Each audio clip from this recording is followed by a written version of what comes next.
बिस्मिल्लाहिर्रहमानिर्रहीम अस्सलाम वालेकुम रहमतुल्लाहि व बरकातुहू। आज का हमारा जो सबक है वो है ज़हीरा अल्फाज यानी वेकेबलरी। अगर कोई भी ज़बान आप सीखना चाहें तो उनके लिए जिस तरह टेंसेस की, जिस तरह ज़माने की, पार्ट्स ऑफ स्पीच की, एक्टिव वॉइस और पैसिव वॉइस की, डायरेक्ट और इनडायरेक्ट की ज़रूरत पड़ती है, उसको सीखने की ज़रूरत पड़ती है।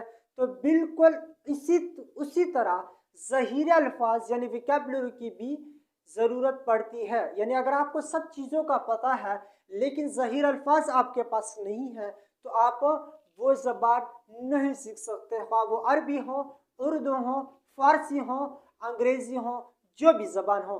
तो उसके लिए जो चीज़ की ज़रूरत पड़ती है वो है ज़हीर अल्फाज। तो इसलिए हमने कोशिश शुरू की है कि जिस तरह हम ये चीज़ आपके सामने लेके आते हैं, पार्ट्स ऑफ स्पीच और ये चीज़ें जो आप लोगों के सामने लेके आते हैं, तो हम कोशिश करें कि वोकैबुलरी ज़हीर अल्फाज भी जो है हम हर दिन तकरीबन इंशाल्लाह कोशिश करें कि कम से कम एक लफ्ज़ आप लोगों के सामने लेके आएँ और वो कोशिश करें कि ये जो अल्फाज अगर आप सीखते हैं तो दूसरों को भी वो सिखाने की कोशिश करें। तो हम मिसाल लेते हैं ज़हीर अल्फाज को कि उसकी अहमियत क्या है ज़हीर अल्फाज की। तो इसके हम एक मिसाल लेते हैं ताकि वो आपको ये समझ आनी चाहिए कि ज़हीर अल्फाज कितनी ही अहम किरदार अदा करते हैं हमारी ज़िंदगी में या किसी भी ज़बान को सीखने के लिए। तो ये एक मिसाल है कि ये बंदूक है जिसको गन कहा जाता है, बंदूक, और ये क्या है जिसको हम पश्तो में गोलियां कहते हैं और अंग्रेजी में बुलेट्स कहते हैं। तो अगर आपके पास बंदूक है लेकिन गोलियां नहीं है, बुलेट्स नहीं है, तो आप वो बंदूक को किस तरह चलाएंगे, किस तरह उस पर फायर करेंगे। तो किसी भी बंदूक के लिए जिस तरह बुलेट्स की गोलियों की ज़रूरत पड़ती है या जिस जिस तरह किसी भी मोटरसाइकिल के लिए पेट्रोल की ज़रूरत पड़ती है, पेट्रोल के बगैर वो जो मोटरसाइकिल हैं या जो कार है वो नहीं चल सकता। बिल्कुल इसी तरह जो अंग्रेज़ी है वो क्या है, आप या कोई भी ज़बान है आप ज़हीर अल्फाज के बगैर नहीं सीख सकते। तो ये जो गोलियां हैं इसकी मिसाल क्या है, ज़हीर अल्फाज की तरह है। यानी ज़हीर अल्फाज अगर आपके पास नहीं है तो कोई भी ज़बान आप नहीं बोल सकते। और ये जो बंदूक है वो मिसाल के हैं, वो मिसाल किस तरह है, टेंसेस, पार्ट्स ऑफ स्पीच या पैसिव वॉइस, नरेशन या डायरेक्ट और इनडायरेक्ट जो है। तो ये अगर आपने सीखे हों, इसमें आपने अबूर हासिल किए हों, लेकिन अगर आपके पास ज़हीर अल्फाज नहीं हैं यानी गोलियां नहीं हैं, बुलेट्स नहीं हैं, तो वो आप ना बंदूक चला सकते हैं, ना गाड़ी चला सकते हैं और ना वो ज़बान सीख सकते हैं। तो उसके लिए हमने कोशिश की कि आपके पास मिसालें लेके आए और एक एक लफ्ज़ को लेके आए। तो आज का जो पहला जो हमारा लफ्ज़ है वो क्या है कि जारी रखना। जारी रखने को अंग्रेजी में क्या कहा जाता है, कैरी ऑन।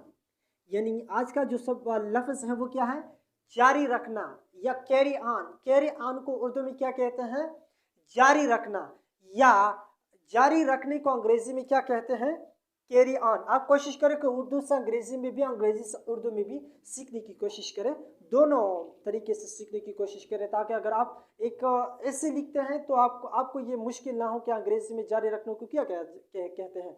या कोई ज़बान बोलते हैं, अंग्रेज़ी बोलते हैं, किसी के साथ आप गुफ्तगू करते हैं तो आपको ये मसला ना हो कि कैरी ऑन को उर्दू में क्या कहते हैं। तो दोनों तरीके से सीखने की कोशिश करें। तो जारी रखने को अंग्रेजी में क्या कहते हैं, कैरी ऑन। तो इसकी एक मिसाल है कि मेरी गैर मौजूदगी में काम जारी रखो। जारी रखो, मेरी गैर मौजूदगी में काम जारी रखो। तो पहले तो ये है कि मेरी गैर मौजूदगी को अंग्रेजी में क्या कहते हैं, इन माई एब्सेंस। इन माई एब्सेंस, ABSENCE, गैर मौजूदगी को एब्सेंस कहा जाता है। मेरी गैर मौजूदगी में, इन माई एब्सेंस। काम, तो काम को अंग्रेजी में कहते हैं वर्क, और जारी रखना को क्या कहते हैं, माशाल्लाह, कैरी ऑन, गुड, माशाल्लाह। तो मेरी गैर मौजूदगी में, इन माई एब्सेंस, काम को वर्क कहते हैं और जारी रखने को क्या कहते हैं, कैरी ऑन। तो वो फिक्रा, टोटल फिक्रा किस तरह होगा कि carry on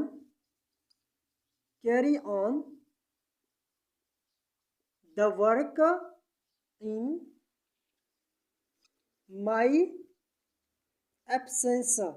carry on the work in my absence. एक बात जहन में रखिए, आप ये कोशिश ना करें, ये समझने की कोशिश ना करें कि ये कौन सा जुमला है, किस ज़माने का जुमला है, फ्यूचर का है, पास्ट का है या प्रेजेंट का है, किस ज़बान का है, ये समझने की कोशिश ना करें।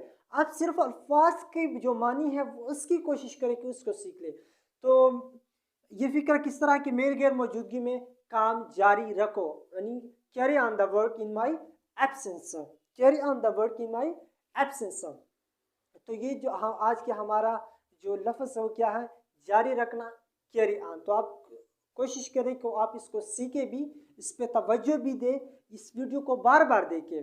और इसके साथ साथ क्या है कि वो जो इसको लिखें और इसको क्या करें, सीखने की कोशिश करें।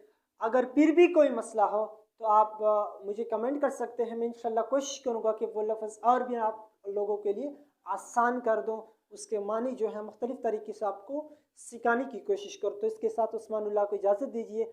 अस्सलाम वालेकुम वरहमतुल्लाहि वबरकातुहू।